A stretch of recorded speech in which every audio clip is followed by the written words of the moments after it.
to the Motorsport Coaching Podcast, sponsored by Motivate Training and Management. This is a podcast where we talk to drivers and industry experts to help you maximize your performances on and off the track. Let's get started with today's show.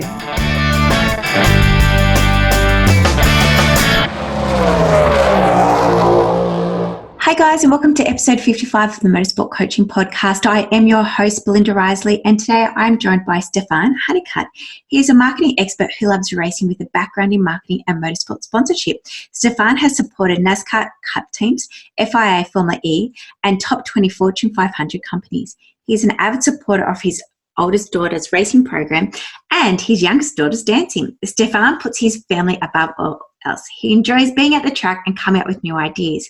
He's currently promoting the YABA Bahama charity race, and he would like to get as many tracks to participate as possible. It is a great exercise for young drivers to reach out to potential sponsors and to start conversations and relationships while helping the people in the Bahamas.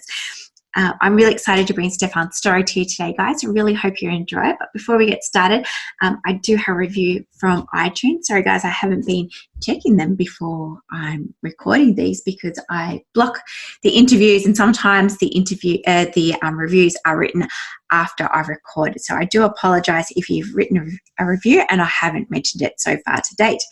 Anyway, Charlie J. Bullis has written, "Hi Belinda, I've just listened to your episode with Emma and want to say a huge thank you for bringing her story to us and for asking the real grassroots and how do you do it questions. As an inspiring pit reporter myself, it's so wonderful to hear from someone so talented and hardworking to get their true insights and tips. I'm working my way through the rest of your episodes now. Great work." Well, Charlie, thanks to your review, and we do have a lot more, but Emma has announced that you are the winner to spend one day with Emma in 2020 at a racetrack near yourself where she will be working. So please email us at win@motivatetraining.com.au, Charlie, and we'll get that organised for you. So congratulations. Now let's get started with today's show. Welcome, Stephén. Thank you for joining me today. Absolutely. Thank you for having me, Belinda. So I've just found you guys on Instagram, stalking you for the last couple of weeks, and I'm loving your story and what your business is about. Can you tell our listeners what is Yabba? Well, so YABA, first of all, is it's an acronym which stands for Youth Athlete Branding Agency, and it kind of came about from my daughter racing. So I have we have a 9-year-old daughter, and she started racing when she was 7, and we moved her up from indoor karting to outdoor karting, and the price point obviously changed.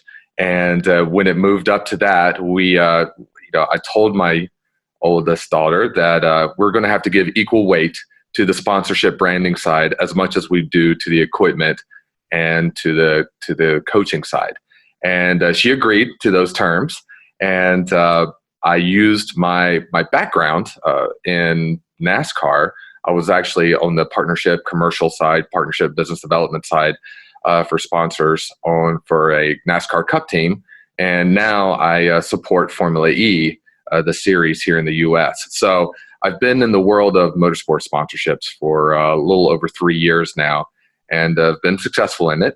And so I applied that skill set to my daughter. And so it was very common. It was a normal thing for me. I've been in marketing longer than that.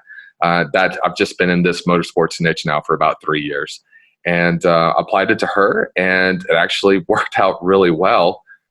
She subsidized 50% of the cost of her racing program, first year in, which has the highest overhead costs, right? So we didn't have anything. We started from scratch. So everything from trailer to cart and everything from so forth. So she was able to cover half of those costs. And it was just because we knew how to approach sponsors and companies and actually start the conversation correctly. And so anyway, all that being said, I'm at the track. I'm talking to all the other parents, and with kart dads, it's kind of a common thing for everybody to be grumbling a little bit about the cost of the sport. And of course, if somebody gets in an accident or something along the lines, you always hear the dads going, it's another $300-400 that we're going to have to spend now extra. So, we joke around about that, but then of course I would always, at first I would counter with or I would make the comment saying, thank goodness we have sponsors to help support and subsidize the cause for us. And what I would hear back from all the parents is, you know what, that's great. We should be doing that, but they're not. They're not doing it, but they understand that they should be doing it. And the reason that they're not doing it is they just don't know how to do it. It's it's more than just social media. It's understanding, how much money you're asking for, how big of a company you need to actually target that has a marketing budget that can afford, that check. Who do you actually talk to within the company? What level? Who do you actually write to? There's a lot of research that goes into it that people just don't realize, and they think it's just sending out something on social media and Instagram and that's it, and money will just come their way. It's not. You have to be very proactive about it. So they don't know. Parents didn't know how to do that. I look around the track. I see that there was a ton of support for the equipment. You don't even have to leave. Our home track is GoPro Motorplex, which is, I don't know if you're familiar with that or not, but I would put that facility up against any other karting track here in the U.S. As far as quality of it is concerned. It was made after Parma, so they scanned Parma, and then it's Disneyland clean, and it's great. So there's a lot of stuff going on there, but you don't even have to leave the track to get a good kart. You can go right next door and spend as much money as you want and get a race-winning kart. And then we also have great coaching at the track. We've got, Ashley Rogero, who was ranked, I think, 7th in the world 2 or 3 years ago. And, she provides great coaching, and we have some other great coaches there. Scott Powers was on the track actually yesterday, I think. Day before yesterday. But so we have a lot of good coaching, but there was zero support on the branding and sponsorship side. There was nobody there to teach the parents on how to do this and how to cross that bridge. So we saw the need, and we decided to fill it and started Yabba. And it seems to be quite a hit amongst the families so far. Yeah, I love it. As I said to you off air, I was like, yes, I want to talk to you because you're echoing everything that I believe in and that we're trying to achieve over here in Australia. So thank you. I had so many questions that just come out of your little introduction there. I think the first thing is, yes, people don't know how much goes behind sponsorship. Even like last week, we ran an online workshop that was just a 2-hour workshop. And people were just quite overwhelmed by the whole process. And they're like, oh, we didn't realize you had to do so much to get started. And that purely was the name of the workshop, saying just to get started.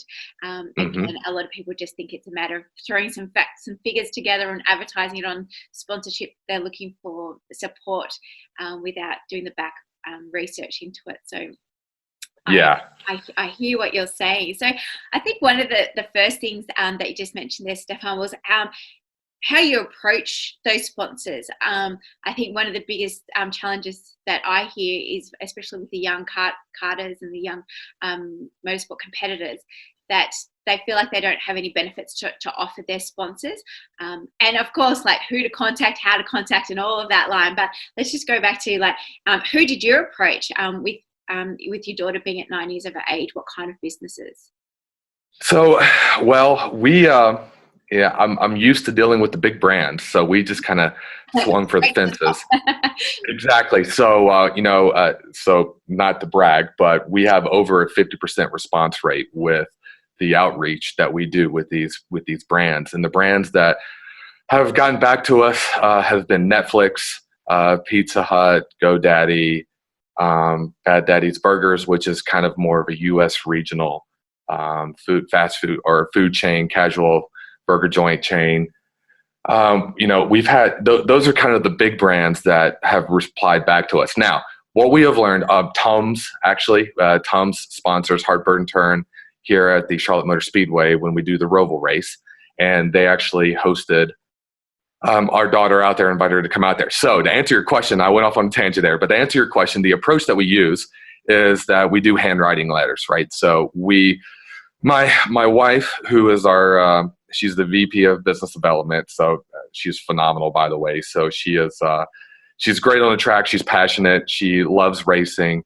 She's a guy's type of girl. So she likes hanging out with the guys. So she has no problem chatting with all the dads at the track and chatting with all, anybody that's interested in racing and telling what's going on. But she also has a master's in writing, and she was a school teacher for 9 years. So she understands how to actually get the kids to do things the right way and have a good, a baseline of quality, right? So what we mean by that is chunking out the letter and the paragraphs and making sure everything is spelled correctly and making sure we dedicate time and giving the kid a break every after 15 minutes of writing something out, they need a break, and then they need to reset and then finish the second half of the letter. So what we do though is truly the letter is kind of the linchpin for this outreach. So it's handwritten. It's a large manila envelope. It's not folded or tri-folded, because the bigger the envelope it is, the more likely it is to capture the attention of whoever's getting it. We make sure that they handwrite the address on the outside and the return address. We use a real stamp instead of having any pre-postage paid or anything of that nature. So it looks more like a 9-year-old or a 10-year-old or a 13-year-old kid is writing this. And, the little secret touch, that's a little bit of a secret sauce, but it sounds so simple, but we just put a sticker on the outside of it as well. So whatever the kids like. So if they like unicorns, or if they like, animals, or if they like racing or something, but some little sticker that we put on the outside of it just to make it look like that it's a kid that's sending this letter right here. And then of course, and basically you're just wanting that proposal to stand out and be unique to the person, the child, the athlete that they're trying to exactly to invest in. Yeah, exactly. I mean, listen, we're talking to people who are in a certain department within a brand, and they're sitting there and they're just like you and I, right? So they love mail. They love getting real mail, and instead of junk mail or, anything else that you would get at the office. And then when they open up a letter and they see, a kid's handwriting, it's hard not to be engaged with that conversation, right? So then we write the letter in a certain way to kind of leverage all the points of our drivers, right? So for my daughter, the fact that she is, a female in racing, right? So that is an underrepresented group, right, within the world of racing. So we leverage that. We leverage the fact that she's 9 years old. We leverage the fact that she actually has won a couple things, right? So there, anything that we can do that actually highlights who the driver is and how it actually relates to the brand as well.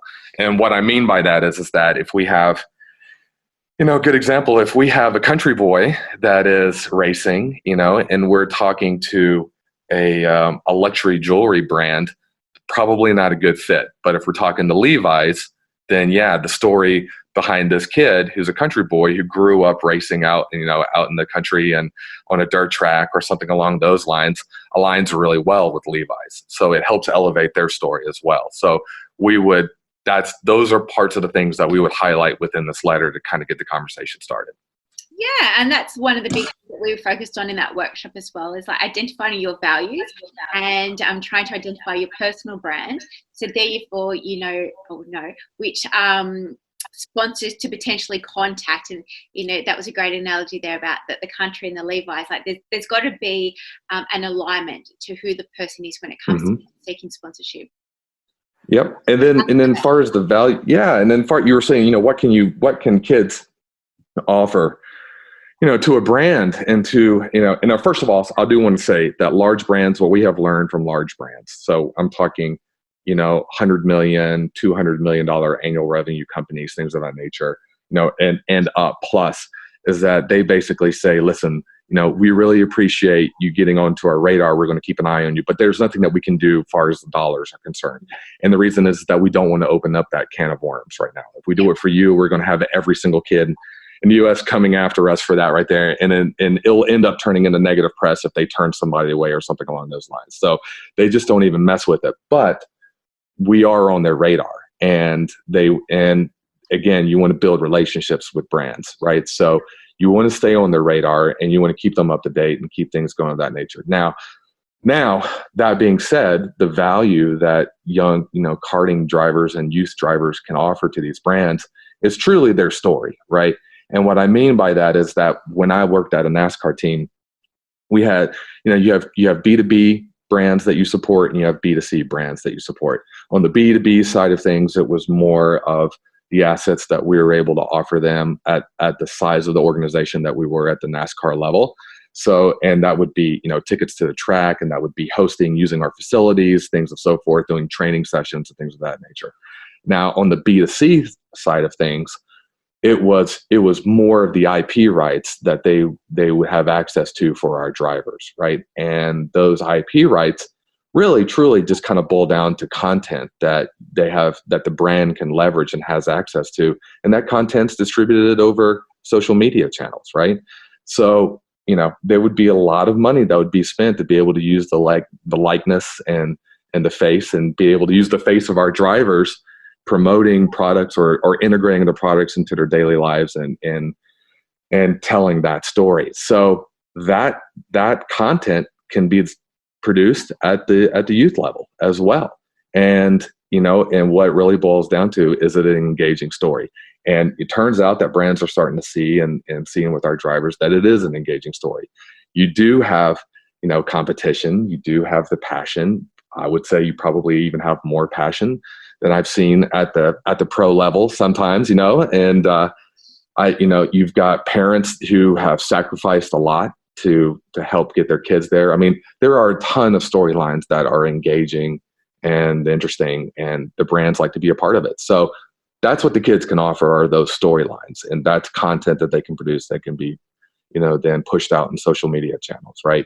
And then if it's a smaller brand, or if it's a smaller company that's within a 30-minute drive to the track, then yeah, you can act like you're a big team and host a brand and do you can do a company building, you can do a team building exercise, you can give out rewards and tickets for contestants, internal contests that HR departments throw all the time, or sales departments throw all the time, and say, listen, we'll give you a fun day at the track where you're hosted by the team. We'll feed you, we'll have you sign, we'll have your photo with the driver on the grid. And it's, it's small, but it's fun. It's still fun. It's that behind the scenes. It's the experience that money can't buy. Yeah, exactly. Over there for karting, do you have corporate hospitality? So we don't, but we don't, but I'm going to be the first to do it. So that's true. That's what I'm going to do next year for our national championship, which is just 5 rounds. That I'm currently putting together with the clubs. Yeah, listen, when you go to, and again, my point of reference are NASCAR races, right? Mm-hmm. So when you go to a NASCAR race, what does the actual experience feel like and look like for the day? Well, you get to hang out with the team, which is a bunch of guys who are getting ready to go racing, right? So you got mechanics working on cars. They're not really paying that close. Say that again? And girls. And girls, correct. Sorry. And girls, guys and girls. But I mean, they're mechanics working on the car, so they're not really paying that close of attention to you. You've got some people, taking care of you. You got somebody cooking some food for you for the day, so you were fed. And then, you basically stand out in the heat in the pit box and, watch the race. And you've got a couple monitors that you watch the race on from the pit box. You see the cars going by, every couple of seconds, and that's the day. And you're outside. We can repeat 90% of that at a karting track. Correct. Right? I can have you standing underneath a tent. I can have you standing on the side. We can make it comfortable while you're watching people race, watching the kids race. And quite frankly, the racing is just as exciting as it is at the professional level. We have seen kids flip. We had a kid flip this year that broke his collarbone, and 6 screws and 1 plate later, he's coming back, for that last race. And if you ever want to see drama, see a 10-year-old kid flip his cart and get hurt, and look at the parents and see what the parents are going through. So, I mean, it is, the excitement is there, just like you would see at the highest levels. I agree 100%. And having that offering also helps with the benefits for obtaining sponsors as well. Absolutely. Awesome. So on your Instagram account at the other day or week, you posted something again, which I loved, that stated that a prospective sponsor for one of our drivers told us they didn't care if the driver won and that they're more interested in the online presence of the driver. Are they likable? Are they engaging? Are they good at telling stories? So we just went through the storytelling side of things. On the ad, you had an example of the father sending a sponsorship proposal for his daughter where everything looked good on paper. They started following their social media accounts and the father posted a video of him cursing and berating a person at the track, which was not good press. Nope. And of course that immediately killed their sponsorship opportunity. They didn't want that brand attached to that person. So companies use sports sponsorships to help elevate their story of their brand. And as a driver, if your story doesn't support theirs, the chance of getting sponsorship is slim to none. Love it. I agree, 100%. It's so simple. And again, I think because we live, eat and breathe this stuff, that we understand that. But I think, again, when people are starting out and they've got no knowledge or understanding about sponsorship, tell us a little bit more about the benefit of having an online presence when it comes to gaining sponsorship. Well, the benefit is that the barrier of entry is relatively low, first of all, right? So, back, 10 years ago, to be on TV or to have the same level of reach that you do with an online presence now, you would have to do it through TVs and cameras and things of that nature, and the cost was just extremely high compared to what it is now. So the fact just of having a professional presence at a low barrier entry with a reach, quite frankly, greater than what you do on national broadcast or international broadcast is that in itself is great, right? Just to have the presence. Now, what does that truly translate to? It doesn't translate to dollars, but what it does translate to is supporting the conversation when you do have these conversations with brands, right? And companies and sponsors. So again, the brand wants to hear the story. They want to know what your story is, and they want to see if your story will elevate their story, right? Mm-hmm. So how do you tell your story? Well, you tell it online, and that's part of that conversation right there. I mean, that's really the value of it right there behind. So when people can come see it, and telling the story, the reason telling a story is valuable and to brands and they want to pay you money for it is because they want eyes paying attention to it, right? So if you have an interesting story, you want to capture an audience and you want as many eyes paying attention and agreeing and being, thinking well of you when they hear the story. And brands just want to attach themselves to that. So when they think of you, they want to think of the brand, and it goes along with it. So what does that mean? That means it's putting out good content online. Mm-hmm. And do you think there's a preferred platform online, or is it just a matter of picking one and sticking to it? Or what's your thought process around social media and engagement? So that's a good one, right? So, what I tell our clients is that pick the one that you are most comfortable with and that you will have the most frequency with, right?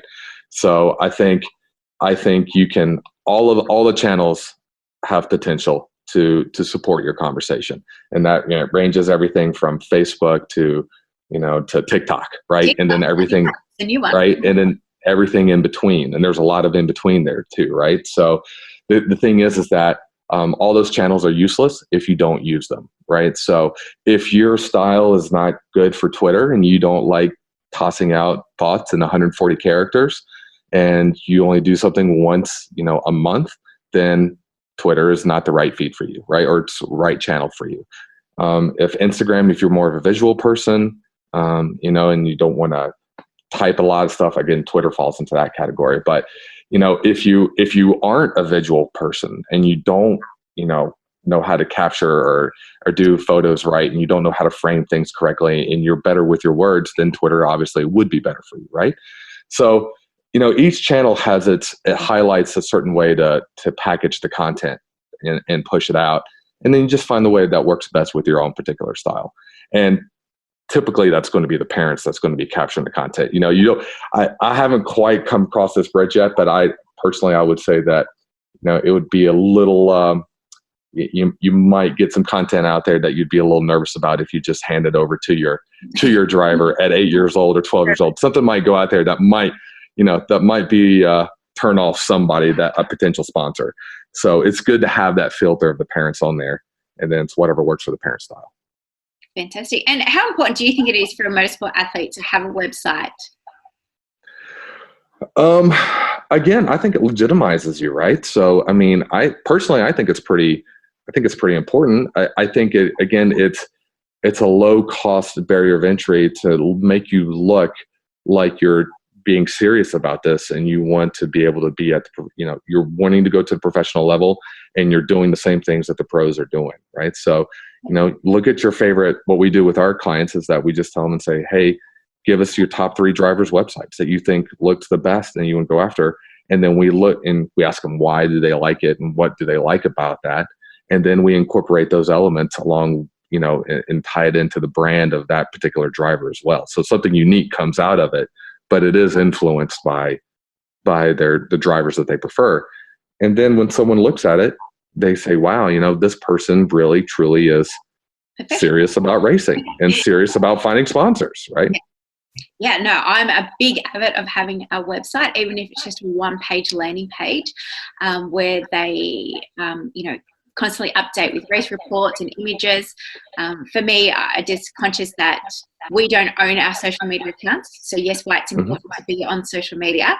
Unfortunately, if anything went to happen with Zuckerberg, or, we could lose Facebook and Instagram overnight if there's not a breach.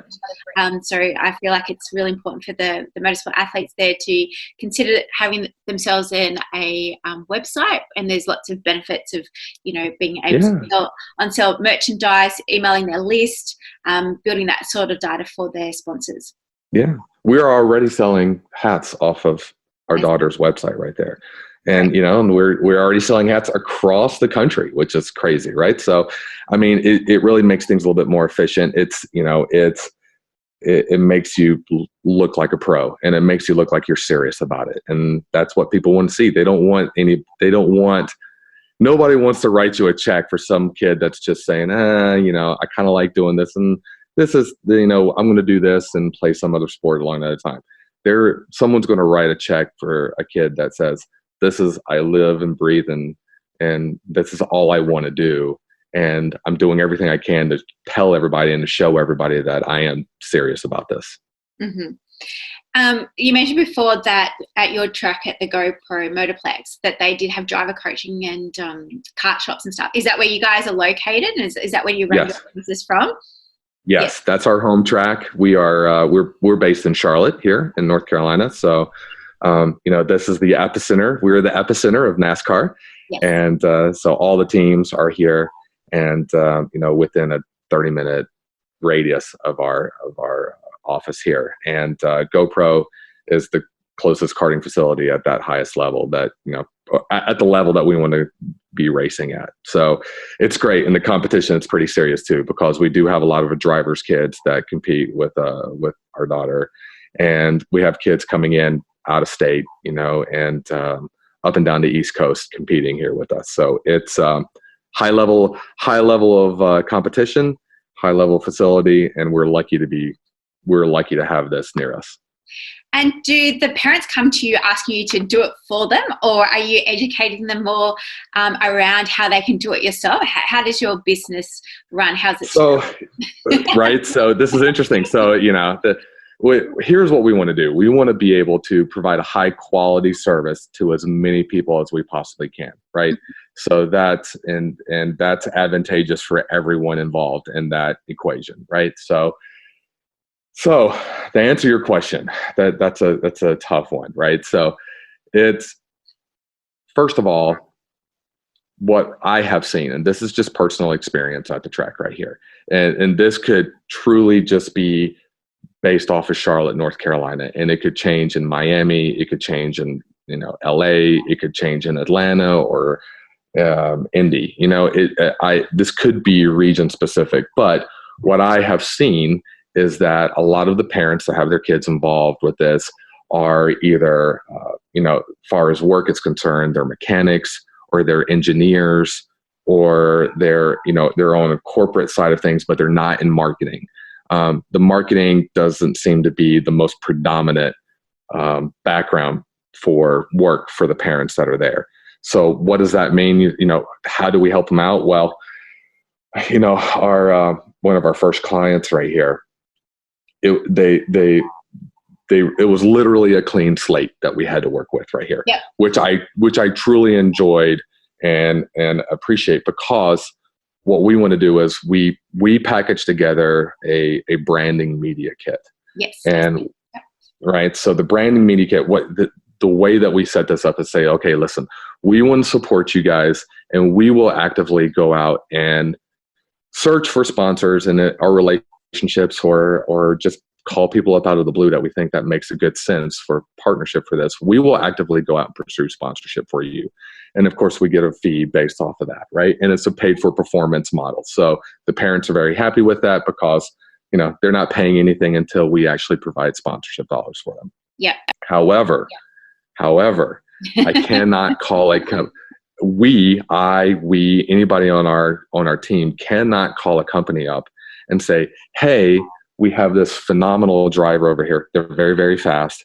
They're winning. We need a check for $10,000. Correct. And that's it. That's not going to work. We need to have assets to support that conversation. Mm-hmm. And what are those assets? Those assets are what we would produce for our clients in the branding media kit. And then that branding media kit, then basically those assets, what's included in that is we do a hero video, and we do a hero video first, right? Everybody responds well to video. Mm-hmm. And the video we're using drone footage, we're using chase carts, we're doing we're doing lead, and we're doing follow shots, we're doing passing. That's all the on-track footage that we capture. We capture a lot of off-track footage. We have a shot list that we put together. And then we have a professional video editor that puts it together with sound, and we break it up and we chunk up these videos that work well across certain channels. So you have video. If a video lives well on the website, it's going to be a little bit longer. It's going to tell a little bit of a deeper story. Then if you put something on Twitter, or if you put something on TikTok, you only got I think it's less than a minute. That's right. Instagram is less than a minute, right? So we build the clips and tell the stories within those those guidelines that each channel has for you, right? Those restrictions that each channel has for you. So that's the video side of things. And then we will, let's see, what's next after that? After that, it's quite comprehensive, actually. And it's a great, it's a full kit, right? So we do the video, then we set up all the social media channels, right? So we will set them all up, and then, they're strategic in how we set those up. So it's not going to be just, username XYZ _12345 We put a little thought, a little strategy behind how we want to go ahead and define the usernames and the photos that we use and things of that nature. And then after we set up the social media channels, we actually write a custom outreach letter for each child that's made specifically that highlights their attributes and highlights what sets them apart from all the other drivers, not just from a competition standpoint, but from who they are as a brand, right?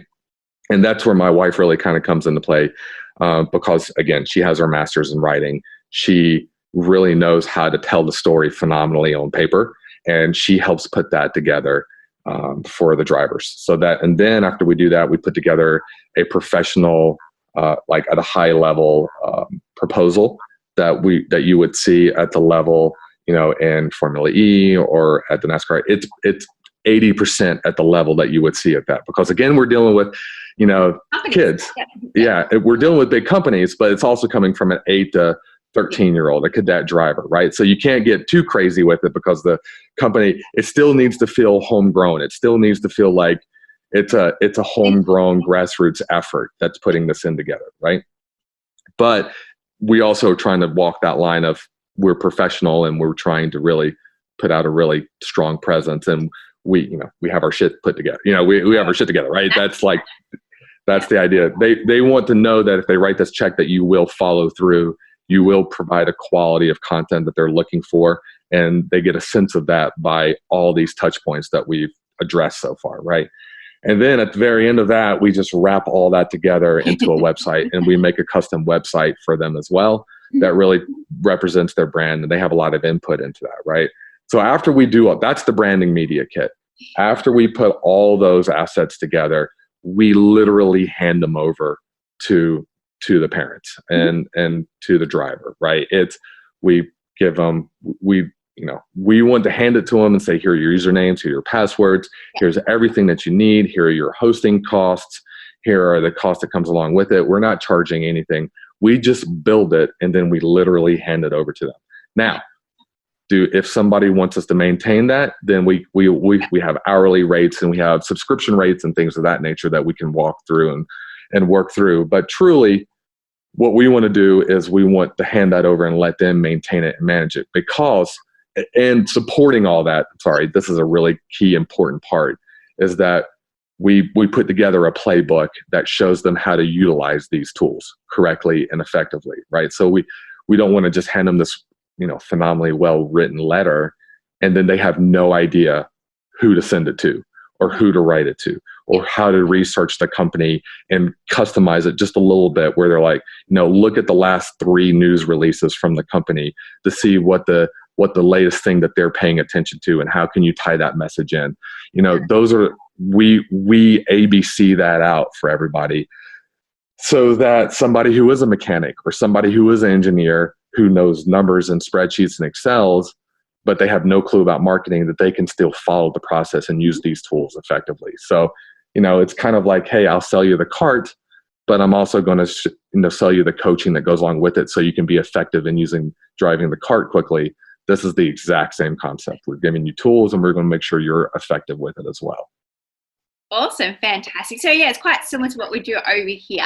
It's more like do it yourself, and we educate them, motivate. For me, is always trying to be free as much as possible as an online educational tool. So hence the free podcast, and we've got free blogs and all that on the website, free Facebook groups that people can get to as well, and try and, sponge in as much information as they can to try and make their own journey successful.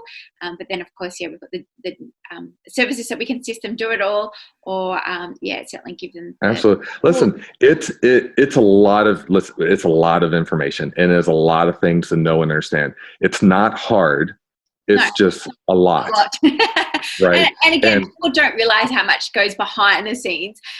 They just want to go racing, and that's fine if you want to be a hobbyist and just do club rounds every month and have no real aspirations to go forward with the motorsport career. But if you're aspiring to be a NASCAR driver or to race Australian supercars or Formula Ones, the work really starts now, when that they are 8 or they are 12 or they are 15.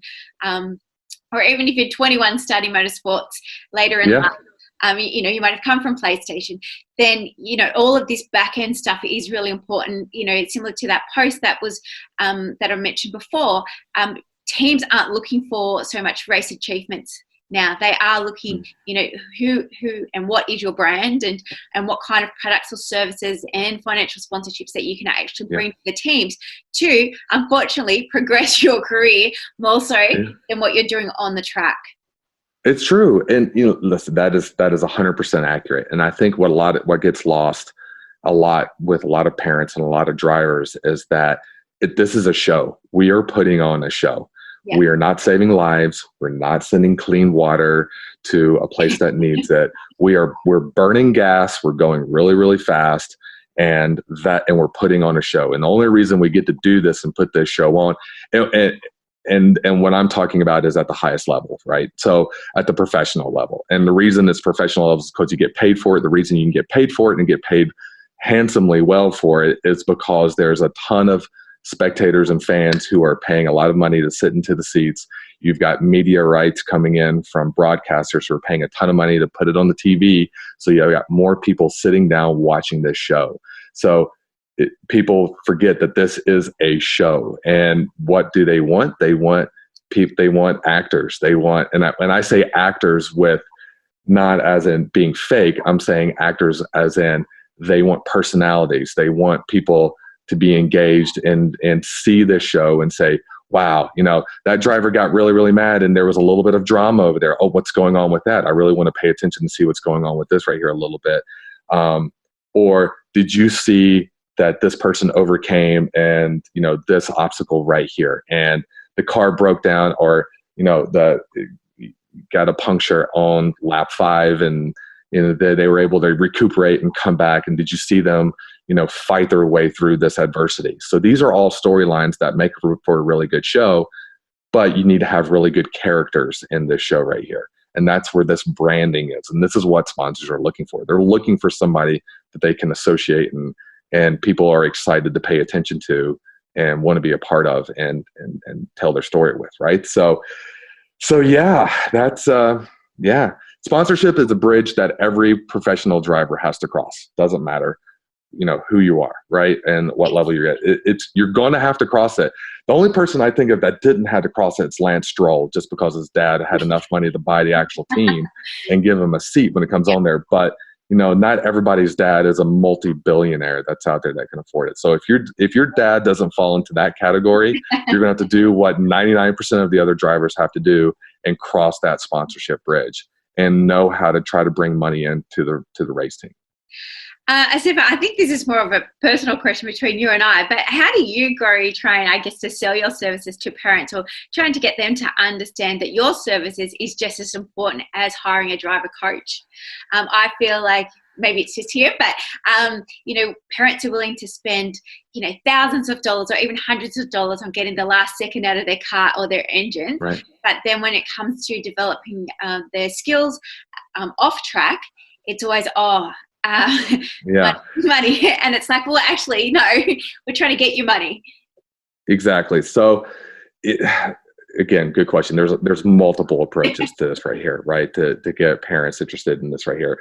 What we have, first of all, word of mouth has, one thing, if one dad is getting his engine tuned by somebody and they're winning races, you're going to start seeing all the other dads on the grid having that same engine tuned by that same guy and paying for that. So word of mouth in this world, as as we all know, it's a pretty small world.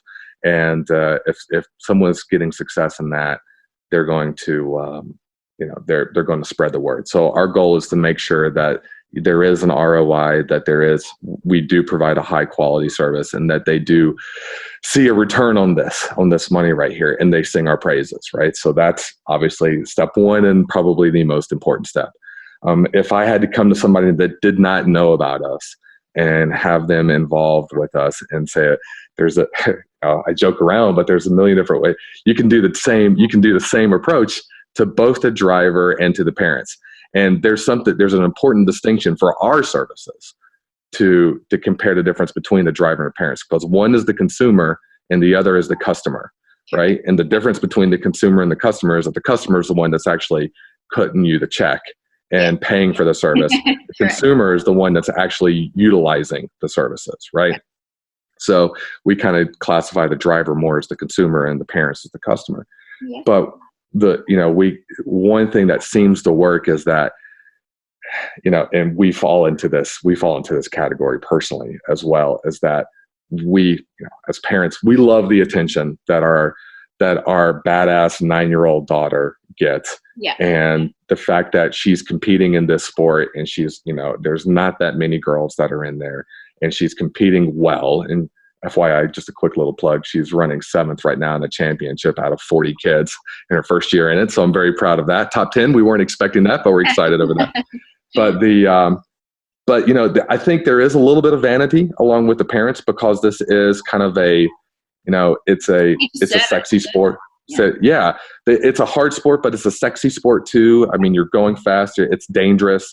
It has, and I say dangerous to a lot. I mean, I know, horseback riding, you can get hurt just as quickly doing that as you can do racing, right? So, but still there is that element of danger and speed, and there's movies made around it. So that there's a little bit of vanity involved with that. So, it never hurts just to say and come up to a parent and say, hey, would you like to have a professional resource shine the spotlight on your driver's story, and let's be able to frame it, and we can make your driver look amazing. And what parent's going to say, no, I don't want that.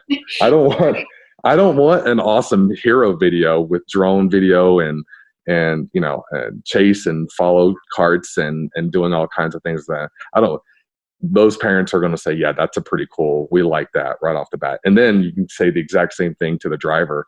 You tell an 8-year-old or 12-year-old, hey, we can make a video of you where you look awesome on the track going around that you can share with your friends and family, and things of that nature, of course, they get excited about it as well. So that's just on the video aspect of it.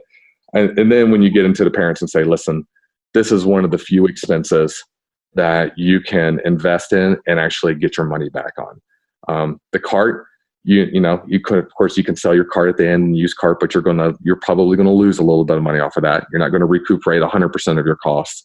This right here, we want you to be able to actually recoup and get extra money at the end of this right here. We look for we look at a minimum, we want to get 2 times the money back that they invested into this.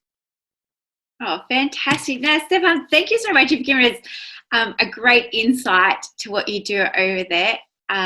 Do you have any other tips or like free resources or paid resources for competitors to research further into branding or sponsorship? Yeah, that's I was thinking about that question, and that was actually that was a tougher one. That was a tougher one for me to answer. Not that I don't want to share.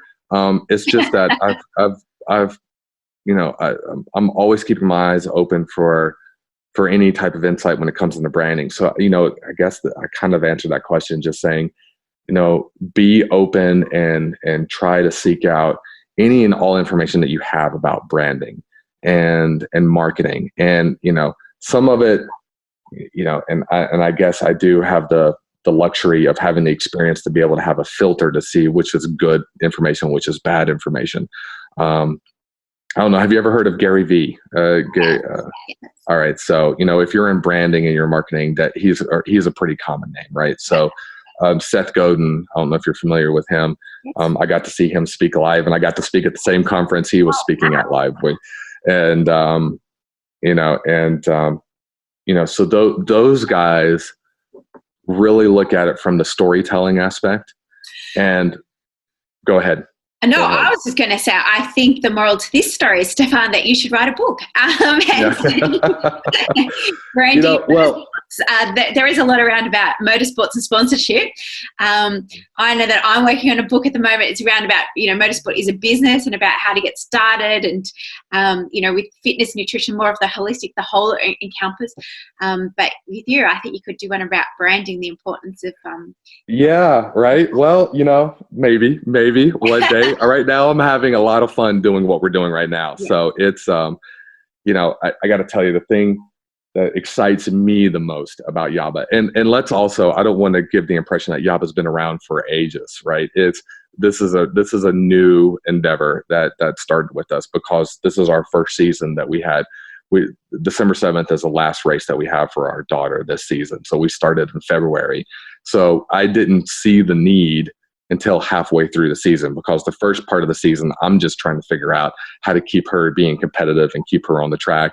I'm just doing the tuning part, the dad that's just trying to get things going, right?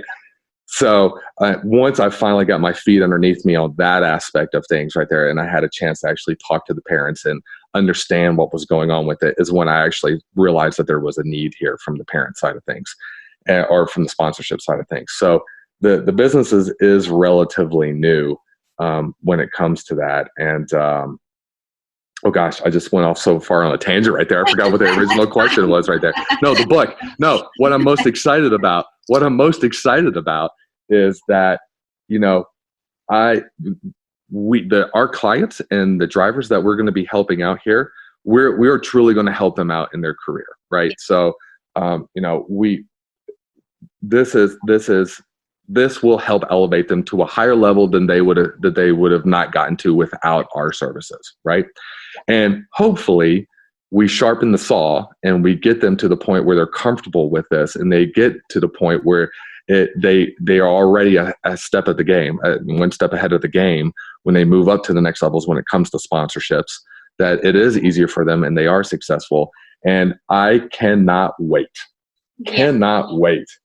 to go to my first F1 race, to my first Indy race, or my first NASCAR race, or Formula E race, or any, World Rallycross, whatever race it is at the professional level, to cheer on one of my drivers and be there with their family and just say, we did it, we got it we made it to the highest level, and we were the first ones to help, believe in them and support them and get them on that journey, outside of their parents, right? So it's going to, I'm a decade away. Because I'm dealing with 8-year-olds now and 12-year-olds, right? So I'm anywhere between, or we are anywhere between probably 5 to 10 years away from seeing that actually come to fruition. But man, that's going to be exciting. That's going to be a whole lot of fun to see that happen. So that right there in itself is one of my main driving motivators to do this, and just to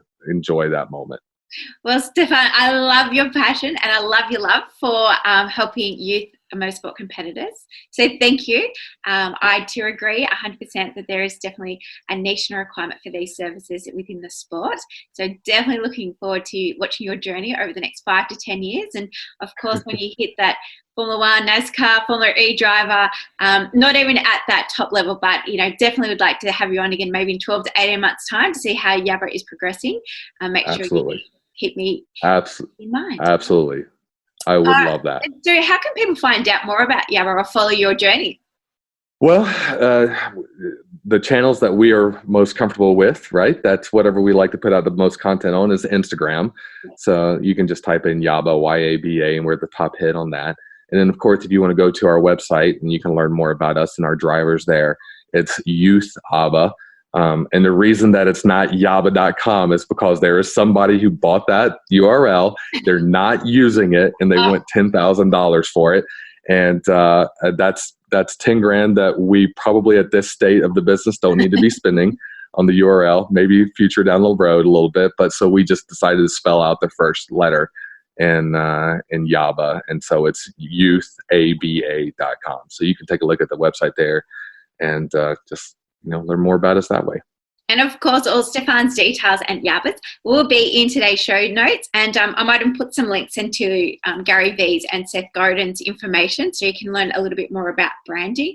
But again, thank you, Stephén, for your input today. Hopefully, everyone got some nuggets out of the episode. I know I certainly did. It's always great to know that what we're doing is on par to what's happening on the other side of the world. We definitely have similar friends. So we've had Trey from Podium Fitness on here before. He works out of Charlotte as well. Trey. Oh, yes. Yes. Yeah. So he's a friend of ours. So it's a big world, but a small community, right? Racing really is a small community. So it's great how it expands across the continent. Yeah. And again, all the best on your journey. I can't wait to see what happens in the next couple of years. Absolutely. Well, Belinda, thank you so much. Really appreciate you taking the time. And we're happy to do this. And we look forward to keep an eye on you guys. And we'll reconvene and down the road. Yes, well, Trey's invited me over to Charlotte next year, so I might come over and have a visit. Oh my goodness! Oh my goodness! If you do, please let us know, and we'll take you up. We'll actually we'll take you up to GoPro, and we'll let you try out the track there, and we'll let you try some good Carolina barbecue because that's kind of what we're known for here as well. So. Oh wow! Fantastic. Well, I'll be in touch. All right, sounds good. All right, thank you. Well, thanks everyone for listening to this week's show. I really hope you enjoyed that one as much as I did. Now, remember, all the show notes with the links and the specials mentioned in today's show are available over at motivatetraining.com.au. If you haven't already, I'd really appreciate it if you could head to iTunes or Stitcher, type in Motorsport Coaching, subscribe, and leave us a review. Each week, I'll read them out, and you'll go into a monthly draw to win a fantastic prize. If you have any questions or comments, please email us at motivatetraining.com.au or head over to our Facebook page at Motivate to Tea. Until next time, take care.